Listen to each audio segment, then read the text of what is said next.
लोग परमेश्वर के वचन में से मनन करेंगे। और एक विषय को आज लेना चाह रहा हूं जो एक बार में खत्म नहीं हो पाएगा, तो छोटा छोटा करके मैं उसको लूंगा। और वो है बाइबल में कही गई पर्व के बारे में। पर्व सबको पसंद है ना, और खाने को मिलता है मिठाई, और हम त्योहार मनाते हैं, बड़ा आनंद करते हैं, खाते पीते हैं, मौज मस्ती करते हैं, दोस्तों के साथ में घूमते हैं, मस्ती करते हैं। तो त्योहार जो है, पर्व जो है, बड़ा ये है। हमारे इंडिया में त्योहारों की कमी नहीं है, लेकिन बाइबल के त्योहारों के विषय में हम जानकारी पाएंगे और समझेंगे कि ये त्योहारों के क्या मतलब है, मकसद है। इसको मैं एक बार बोला था, लेकिन मेरी इच्छा हुई कि मैं दोबारा रखूं। ईस्टर का समय भी पार हो गया, लेकिन नजदीकी है, तो इसको मैं रखना चाहता हूं। हम लोग जरा पढ़ेंगे वचन में से और हम निकालेंगे कुलुसियों की पत्री 2 अध्याय, उसका 16 और 17 पद। कुलुसी 2 अध्याय 16 और 17 पद। हाँ, इसलिए खाने पीने या पर्व या नए चांद या शब्द के विषय में हाँ, तुम्हारा कोई फैसला ना करे, क्योंकि ये सब आने वाली बातों की छाया है। ये सब आने वाली बातों की छाया है, पर मूल वस्तु ये मसीह की है। असली जो है वो कौन है? यीशु है। असली चीज यीशु है। सारी बातें जो इशारा कर रही हैं बाइबल में, वो यीशु की तरफ इशारा कर रही है। वो मूल्यवान है, वो मेन है, वो असली है। बाकी सब क्या है? रूपक के तौर पर कही गई है। वो सब रूपक है, एक रूप है, लेकिन किसको दर्शाती है? यीशु को दर्शाती है। बाइबल के त्योहार जो हैं, बाइबल में 7 त्योहार वर्णन किए गए हैं, जिसे मूसा के अनुसार स्वयं परमेश्वर ने आज्ञा दिया इस्राएलियों को कि तुम क्या करना, साल दर साल इसको याद करना, इसको मनाना, इन पर्वों को। और ये ऐसे वैसे पर्व नहीं है। दुनिया में भी जितने पर्व हैं, सबका मतलब होता है, सबका मतलब है ना। और हम देखते हैं कि वो सब जो क्या कहते हैं, खगोल शास्त्र है, जो एस्ट्रोनॉमी है, उससे जुड़ी हुई हैं। जब पृथ्वी पास आ जाती है सूरज के, तब कुछ त्योहार हो जाता है। जब दूर जाती है तो त्योहार हो जाता है ना। इसलिए वचन में लिखा है क्या? नए चांद और पूर्णमासी वगैरह वगैरह। तो ये लोग क्या करते थे? चांद तारों सितारों को देखते थे, सूरज को देखते थे, पृथ्वी का घूमना को देखते थे, और ये सब को लेकर त्योहार मनाया गया। फिर क्या है? कटनी का त्योहार। चलो अच्छा फसल हुआ है, हम काटे हैं, अच्छा खा ले, तो हम क्या करेंगे? नुआखाई मनाएंगे, नया खाना खाएंगे वगैरह वगैरह। तो हर जाति में, संस्कार में, संस्कृति में लोग क्या कर रहे हैं? इन पर्वों को मनाते आ रहे, अलग अलग उसके अर्थ हैं। लेकिन बाइबल के जो पर्व हैं वो विशेष पर्व हैं, क्योंकि वे यीशु की तरफ, वो मसीह की तरफ इशारा करते हैं। इसमें से कुछ त्योहार का अर्थ पूरा हो गया, लेकिन कुछ त्योहार के मतलब अभी क्या है? पूरा होना बाकी है। इसलिए इसको हमें जानना चाहिए, क्योंकि ये बड़ा इंटरेस्टिंग है और बड़ा मजेदार है और हमारे विश्वास को बढ़ाने वाला भी है। अगर हम पढ़ेंगे लूका उसका 21 अध्याय, उसका 36 पद, लूका 21 का 36। इसलिए जागते रहो, हाँ, और हर समय प्रार्थना करते रहो, जागृत रहो, प्रार्थना में रहो, कि तुम इन सब आने वाली घटनाओं से बचने और मनुष्य के पुत्र के सामने खड़े होने के योग्य बनो। आने वाली घटनाओं से बचना है हमें, आने वाली घटनाओं से बचना है हमें, क्योंकि दुर्घटना होने वाली है, घटना घटने वाली है, कुछ बड़ा होने वाला है। यही दिखा रहा है ना अभी गोदी मीडिया, बड़ा होने वाला है, सपना दिखा रहे हैं 15 लाख आने वाला, अभी तक आया नहीं, कुछ भी होने वाला नहीं। और हम देख रहे हैं कि इस्राएली लोग भी चिन्ह मांगते थे। पहला कुरिन्थी 1 अध्याय 22 पद को यदि आप पढ़ेंगे, यहूदी लोग बड़ा चिन्ह के पीछे भागते थे, चिन्ह दिखाओ, चिन्ह दिखाओ, है ना? हाँ, यहूदी तो चिन्ह चाहते हैं, यहूदी लोग चिन्ह के बड़े पीछे लगे रहते थे और यूनानी ज्ञान की खोज में हैं। और आने वाली कुछ घटनाएं हैं जिसके बारे में बाइबल को पहले से सावधान कर रही है। इस समय बचकर निकलना है क्योंकि वो खतरे का समय है। प्रभु ने एक परिवार को बचाया बड़े दुर्घटना से, खरोच भी नहीं लगा, गाड़ी में इतना नुकसान हुआ, मैं देखा और फोटो में महसूस किया, बड़ी घटना थी वो। प्रभु ने इस विपत्ति से बचाया। परमेश्वर हमको इस संसार की हर एक आने वाली विपत्ति से बचाना चाहते हैं, हमें सुरक्षित रखना चाहते हैं, क्योंकि प्रभु का प्रेम हमारे ऊपर में है, उसका हृदय हमारे उमड़ रहा है, वो हमारी रक्षा करना चाहते हैं, आने वाली घटनाओं से प्रभु बचाना चाहते हैं। ये 7 जो पर्व हैं बाइबल में वर्णन है, इसको प्रभु ने हमें बताया है ना। अगर उत्पत्ति उसका 1 अध्याय उसका 4 पद को भी हम पढ़ेंगे, और परमेश्वर ने उजियाला को देखा, सॉरी 14 पद, 14 पद। फिर परमेश्वर ने कहा, दिन को रात से अलग करने के लिए आकाश के अंतर में ज्योतियां हो, आकाश के अंतर में ज्योतियां हो, और वे चिन्हों और नियत समय और दिनों और वर्षा के कारण हो।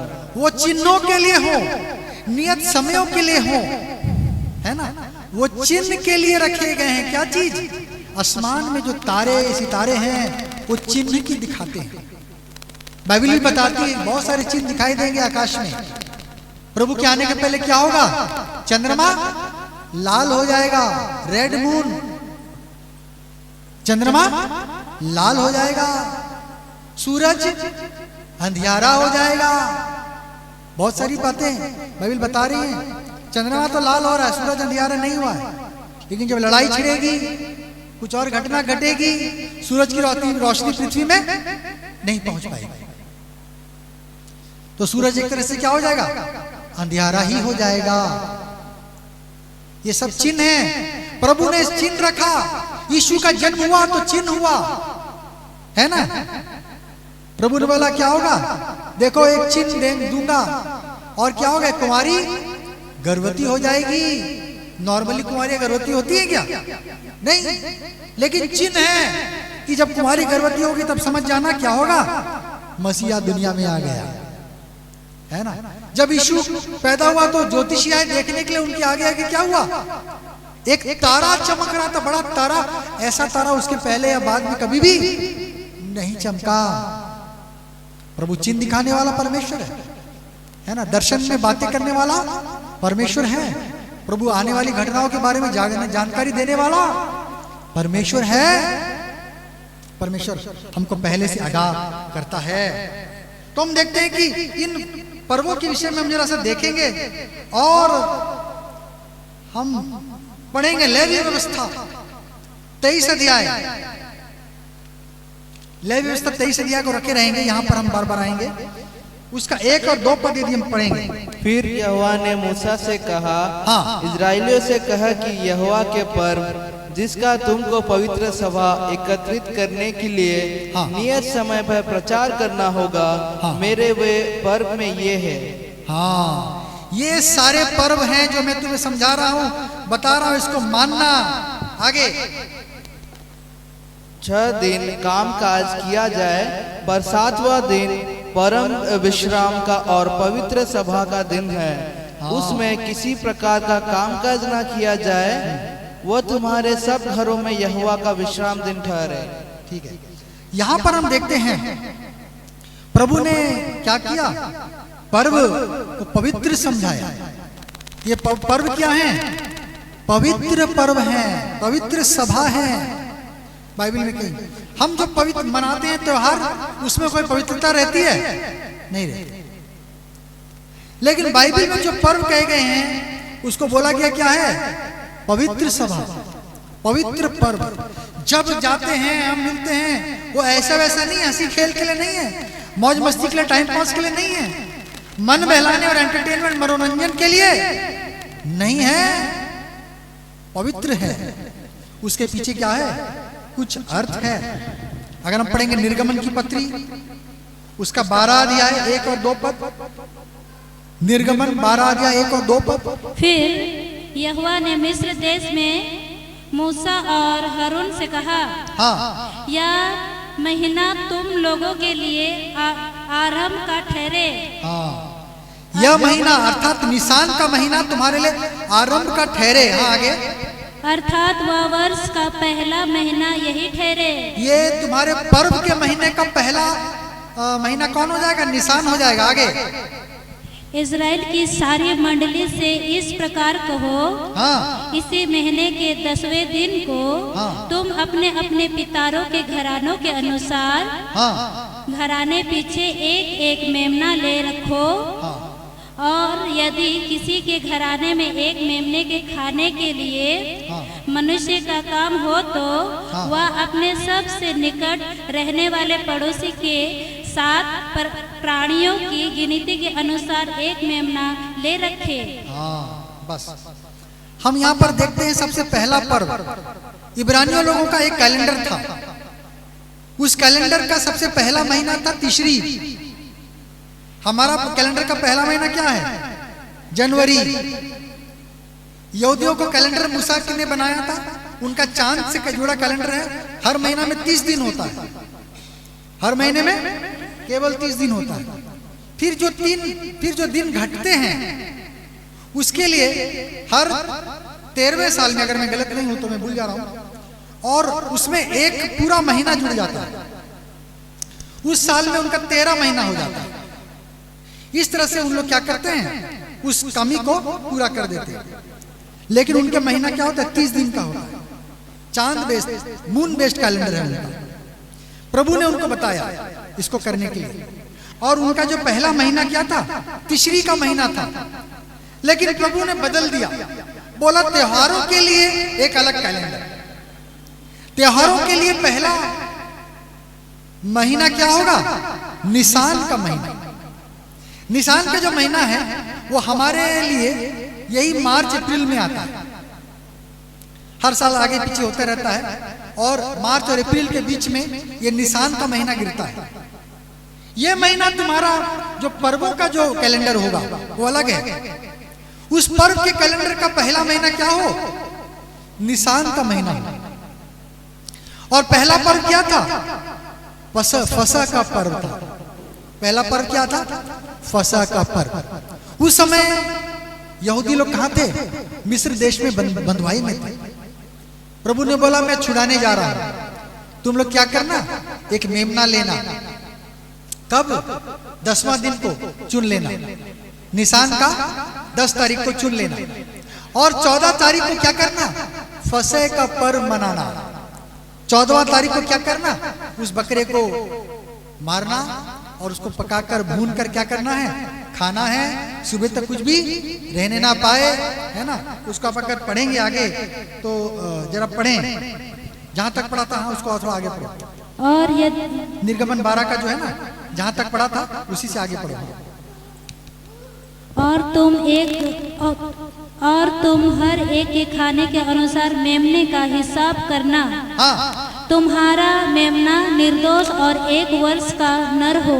हाँ, और उसे चाहे भेड़ों में से लेना, चाहे बकरियों में से। भेड़ या बकरी किसी से आप ले सकते हैं। हाँ, आगे। और इसी महीने के 14वें दिन तक उसे रख छोड़ना, उसको रखना है। और उसी दिन गोधूली के समय इजरायली की सारी मंडली के लोग उसे बलि करें। उसको बलि करें। आगे पढ़ दे जरा सा। हाँ, तब वे उसके लहू में से कुछ लेकर, हाँ, जिन घरों में मेमने को खाएंगे, हाँ, उनके द्वार के दोनों अलंगों और चौखटों के सिरों पर उसके दरवाजे के ऊपर चौखट में लगा देना है, दोनों अलंग में, और ऊपर सिरे में लगा देना है। हाँ, और वे उसके मांस का उसी रात आग में भूनकर अखमीरी रोटी और कड़वे साग पात के साथ खाएं। कड़वा साग पात के साथ खाना है। आगे। उसको सिर और पैर अतड़िया समेत आग में भूनकर खाना, कच्चा या जल में कुछ भी पकाकर ना खाना। हाँ, आगे। और उसमें से कुछ भी सवेरे तक ना रहने देना। हाँ आगे। और यदि कुछ सवेरे तक रह भी जाए तो उसे आग में जला देना। हाँ आगे। और उसके खाने की यह विधि है। खाने के नियम क्या है? कमर बांधे, पाँव में जूती पहने। कमर बांधे, पाँव में जूती पहने। और हाथ में लाठी लिए हुए। हाथ में लाठी लिए हुए। उसे फुर्ती से खाना। उसे हड़बड़ी में खाना, जल्दी जल्दी में खाना। हाँ इस प्रकार से, क्योंकि क्या होगा उस दिन प्रभु तुमको क्या कर देगा? उद्धार करेगा, तुमको मिस्र देश से निकाल देगा, निकाल कर बाहर करेगा।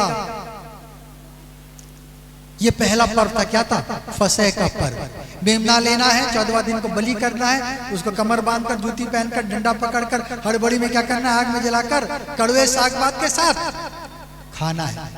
आज तक लोग इस्राएल में मना रहे हैं, आज तक इस्राएली लोग उसको मना रहे हैं, लेकिन उसका छुपा हुआ अर्थ को नहीं समझ पाते, उसका छुपा हुआ अर्थ को नहीं समझ पाते, आज तक को मनाते। प्रभु ने बोला वो हम लोग मिस्र देश से निकल दिए गए, लेकिन वो नहीं जानते कि मिस्र देश क्या है? पाप को दिखाता है, पाप की जीवन से निकलने को दिखाता है। और जब वहां से निकलकर प्रभु हमें लाया, और ये मेमना कौन था? हैं? प्रभु यीशु मसीह क्या था? हमारा मेमना था। यूहन्ना 1:29, जब यूहन्ना के पास में यीशु बपतिस्मा लेने के लिए गया, यूहन्ना ने चिल्लाकर आत्मा की अगुवाई से कहा कि देखो ये जगत का क्या है? मेमना है जो जगत के पाप को उठा लिए जाता है। ये जगत का मेमना है, ये वो मेमना है। यीशु असली था, सारी बातें पुरानी तो की चीज थी, वो क्या थी? छाया मात्र थी, वो इशारा करने के लिए थी, वो एक रूपक था, लेकिन असली चीज यीशु की ओर इशारा कर रहा था कि एक दिन, इसी दिन यीशु मरेगा। यीशु भी क्या हुआ?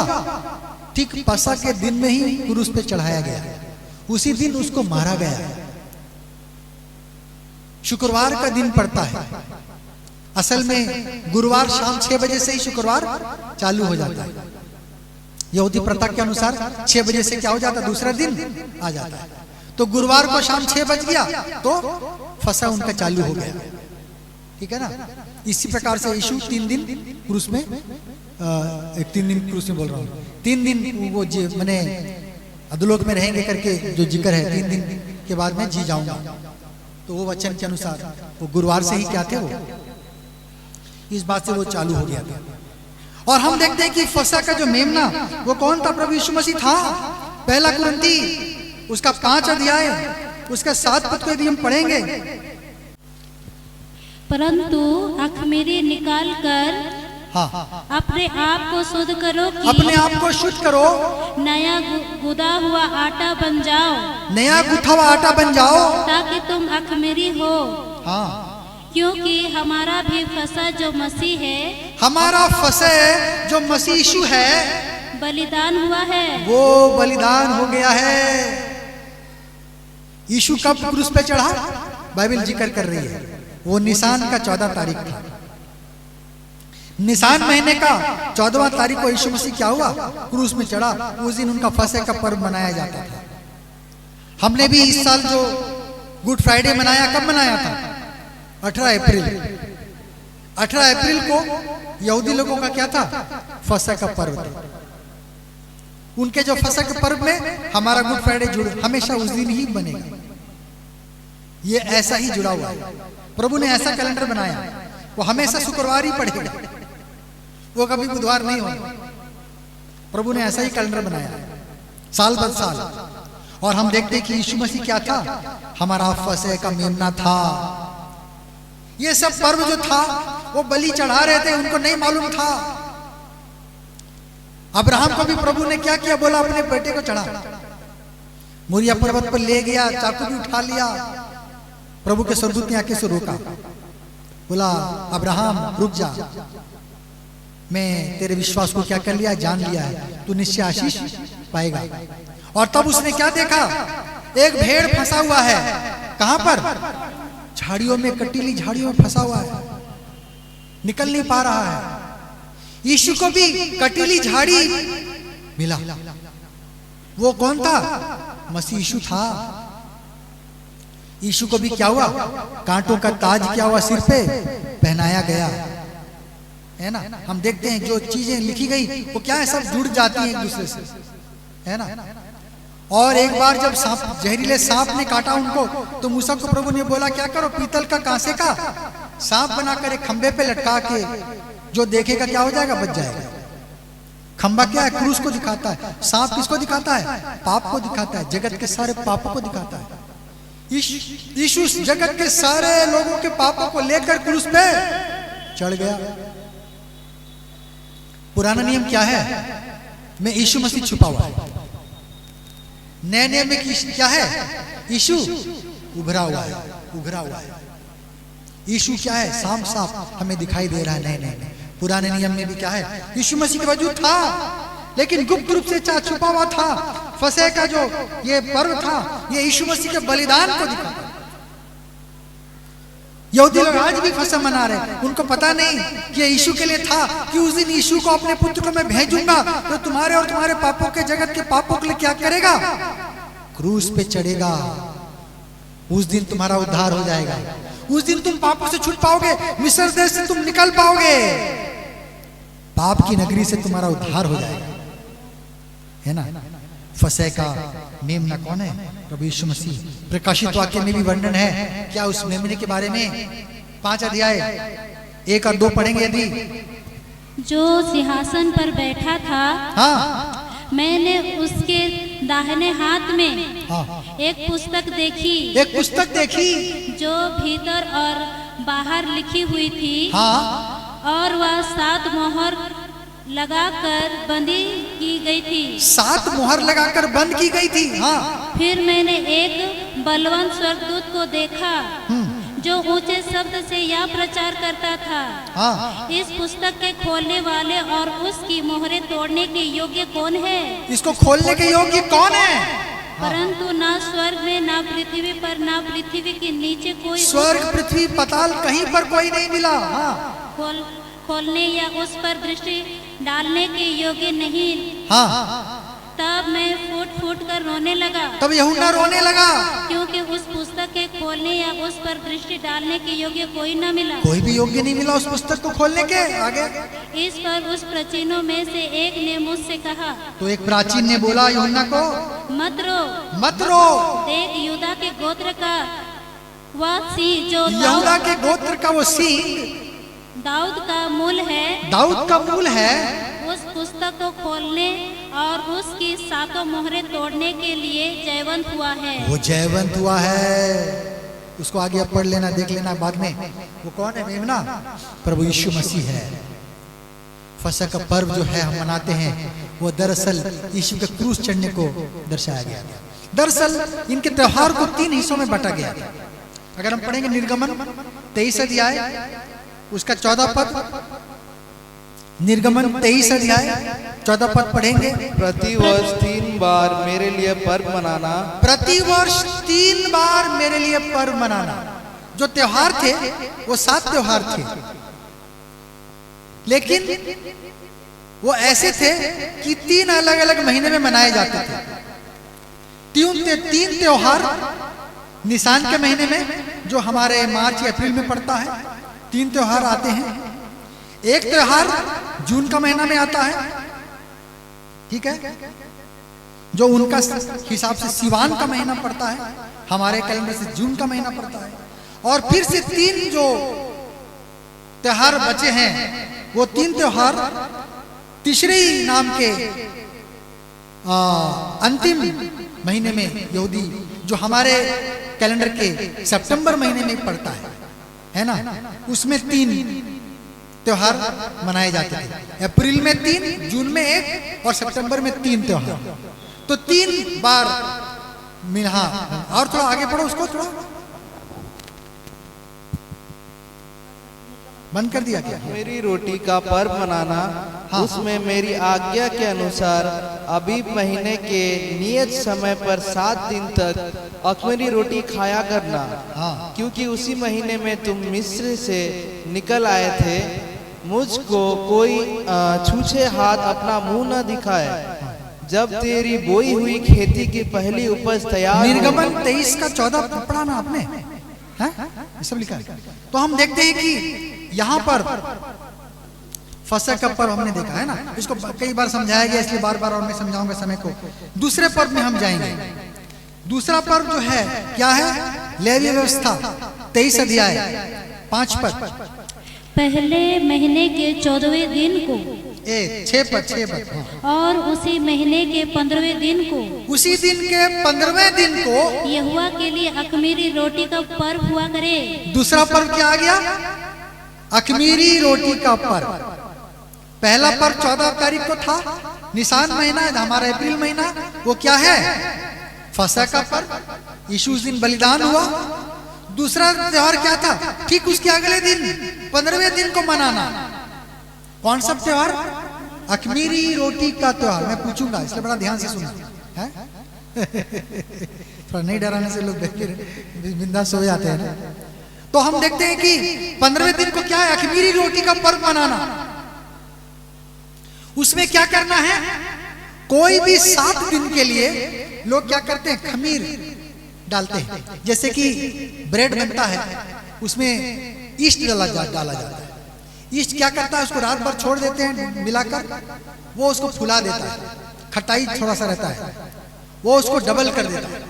इसलिए कई बार रोटी को, पाव रोटी को डबल रोटी भी बोला जाता है। पाव रोटी को इसलिए भी पाव रोटी बोलते हैं क्योंकि पैर से गूंथा जाता था, ठीक है ना। तो पाव रोटी और डबल रोटी इसलिए भी कि वो फूल कर क्या हो जाता था? दुगना हो जाता था, तो डबल रोटी, ठीक है ना। और हम देखते हैं उसमें खमीर, ईस्ट डाला जाता था। सदियों से लोगों को समझ में आ गया था, ज्ञान उस समय था। और प्रभु ने आज्ञा दिया क्या करना? लेकिन तुम खमीर नहीं डालना। बिना खमीर के तुम 7 दिन तक रोटी खाना और ये प्रभु के लिए मनाना। ये क्या था? अख़मीरी रोटी का पर्व। यीशु तो 14 तारीख को कुर्बान हुआ। 15 तारीख को क्या हुआ? अख़मीरी रोटी के दिन क्या हुआ? यीशु मसीह को कब्र में डाला गया था। उस दिन यीशु मसीह क्या हुए? कब्र में पड़े हुए थे, है ना। अगर हम पढ़ेंगे यूहन्ना 6 अध्याय उसका 35 पद। यीशु ने उनसे कहा, जीवन की रोटी मैं हूँ। जीवन की रोटी मैं हूँ। जो मेरे पास आता है वह कभी भूखा ना होगा, भूखा नहीं होगा। और जो मुझ पर विश्वास करता है वह कभी प्यासा ना होगा, वो कभी प्यासा नहीं होगा। यीशु ने कहा जीवन की रोटी क्या हूँ? मैं हूँ। जब प्रभु ने अंतिम भोज किया तो लिखा है कि उसने क्या किया? रोटी ली और तोड़ा और चेलों को दिया, बोला ये मेरी देह है, इसे खाओ, है ना। कटोरा लिया, बोला ये क्या है? मेरा लहू है, जो बहुतों के लिए क्या किया जाता है? बहाया जाता है। मैं जीवन की रोटी हूं, यीशु ने कहा। ये अख़मीरी रोटी का पर्व यीशु के मृत्यु और कब्र को दिखाता है। उस दिन यीशु क्या हुआ? कब्र में डाला गया। एक रोटी के समान उसको रखा गया, जो हमारे लिए क्या था?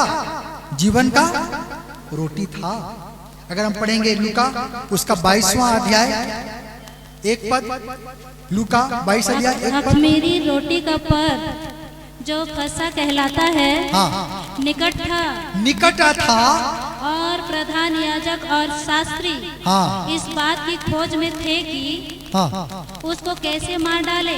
यीशु को कैसे मार डाले योजना बना रहे थे। उस समय क्या था? अख़मीरी रोटी का पर्व निकट आ गया था। 7 पद फिर से जिक्र है। तब अख़मीरी रोटी के पर्व का दिन आया। अख़मीरी रोटी का पर्व का दिन जब आया, जिसमें फसह का मेमना बलि करना आवश्यक था।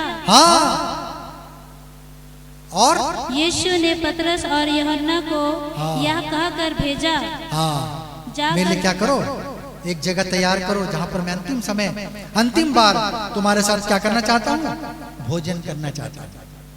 निसान के 15 तारीख को यीशु मसीह का क्या किया गया? कब्र में रखा गया। शाम हो गया था, यीशु 3 बजे करीब मर गए। लेकिन लटके रहे। लेकिन शब्द का तैयारी था, 6 बजे के बाद दूसरा दिन आ जाता, शनिवार आ जाता, शब्द का दिन आ जाता। इसलिए इन्होंने बोले हम तो घर से नहीं निकल पाएंगे, शब्द को भी नहीं छू पाएंगे, तो जो कुछ करना है 6 बजे के पहले करना होगा। इन्होंने जाके पिलातू से इजाजत मंगाया, कौन? यूसुफ अरमतिया का, और अपना कब्र को देने के लिए राजी हो गया, जो उसने अपने लिए पहले से तैयार किया था कि मैं मरूंगा तो वो होगा।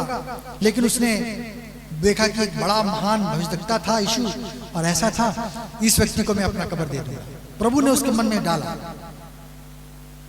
और इसलिए वचन भी पूरा हुआ कि मृत्यु के समय वो धनवान मनुष्य का क्या हुआ? संगी हुआ। क्योंकि अरमतिया का यूसुफ क्या था? एक धनवान मसीह था। वो दुष्टों के संग मारा गया, लेकिन मृत्यु के समय क्या हुआ? धनवान लोगों का संगी ठहरा। धनवान लोगों का संगी ठहरा। इस प्रकार से हम देखते हैं दूसरा जो त्योहार लिखाया गया था वो क्या था? अख़मीरी रोटी का पर्व। उस दिन यीशु मसीह को क्या मिला? कब्र मिला गया। पिलातुस ने इजाजत दे दिया, बोला ठीक है, लेकिन इसको कहीं चुरा ना ले, इसलिए बड़ा पत्थर डालकर क्या करो वहां पर 2-4 पहरेदार को क्या कर दो? निगरानी के लिए रख दो कि कोई उसको छूने ना पाए। और यीशु को क्या किया? अच्छे से कपड़े में, नए कपड़े में लपेट कर उसकी लोथ को ले जाकर क्या किया गया? रख दिया गया। प्रभु ने अख़मीरी रोटी का पर्व को मनाने के लिए बोला गया था, क्योंकि उस दिन यीशु मसीह क्या होने वाला था? जो जीवन की रोटी थी वो कब्र में रखा गया था, है ना? आग में जैसे रोटी को तपाते हैं ना, ओवन के अंदर डाल देते हैं पकने के लिए, तब वो पकता है, फूलता है। यीशु भी पकने लगा है। यीशु पका, वो हमारे रोटी था। लोग उसको आज भी मनाते हैं, लेकिन उसका अर्थ नहीं समझते हैं। इसलिए पौलुस कहता है कुरिन्थ की कलीसिया में कि वो सब बातें जो क्या थी? छाया मात्र थी, रूपक थे। असली कौन था? यीशु था। अप्रैल का महीने में एक और तीसरा पर्व मनाते हैं। क्या पर्व था? पढ़ेंगे, लेवी व्यवस्था, उसका 23 अध्याय, उसका 10 और 11 पद।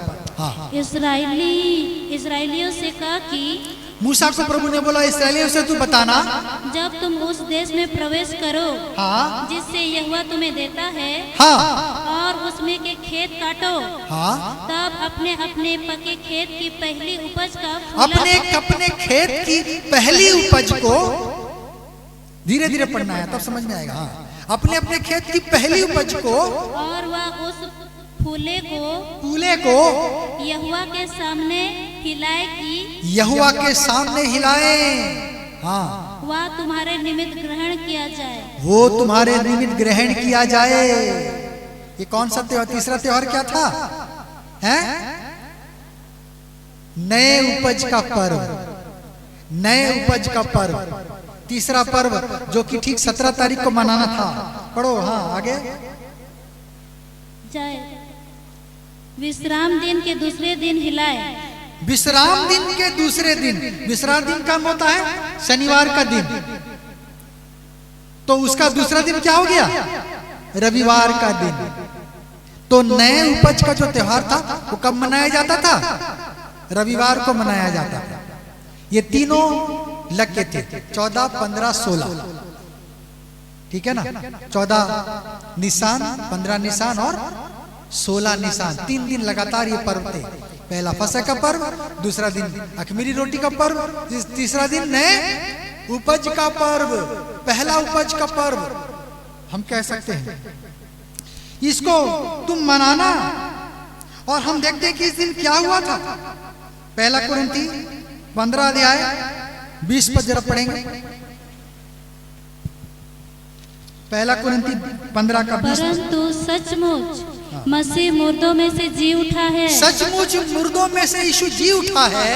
और जो सो गए हैं, जो मर गए हैं, उनमें से वह पहला फल हुआ। उनमें से जी उठने वाला वो पहला व्यक्ति हुआ। आगे, क्योंकि जब मनुष्य के द्वारा हाँ, मृत्यु आई, तो मनुष्य ही के द्वारा मरे हुओं का पुनरुत्थान भी आया। 23 पद। हाँ, परंतु हर एक अपनी अपनी बारी से, हाँ, पहला फल मसीह, फिर मसीह के आने पर उसके लोग क्या होंगे? जी उठाए जाएंगे ना, क्या लिखा है? मसीह के लोग क्या होंगे? जी उठाए जाएंगे। पहला मसीह। हम लोग क्या हैं? फसल के जैसे। हम लोग को फसल का दृष्टांत दिया यीशु मसीह।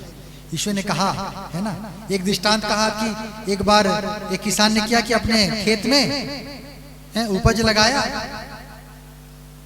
और शैतान ने आके क्या कर दिया? जंगली पौधे डाल दिया। सुबह जब लोग चेलों ने देखा, सेवकों ने देखा, बोला स्वामी जंगली पौधे उग रहे हैं, इसको काट दें क्या? प्रभु ने बोला नहीं, अभी रहने दो, अभी उगने दो। जब फसल पक जाएंगे तब हम काटेंगे और उस समय हम क्या करेंगे? दोनों को हम अलग करेंगे। क्योंकि अभी काटने से ऐसा भी हो सकता है कि अच्छी चीज भी क्या हो जाए? कट जाए। उसमें बीजा नहीं आया है।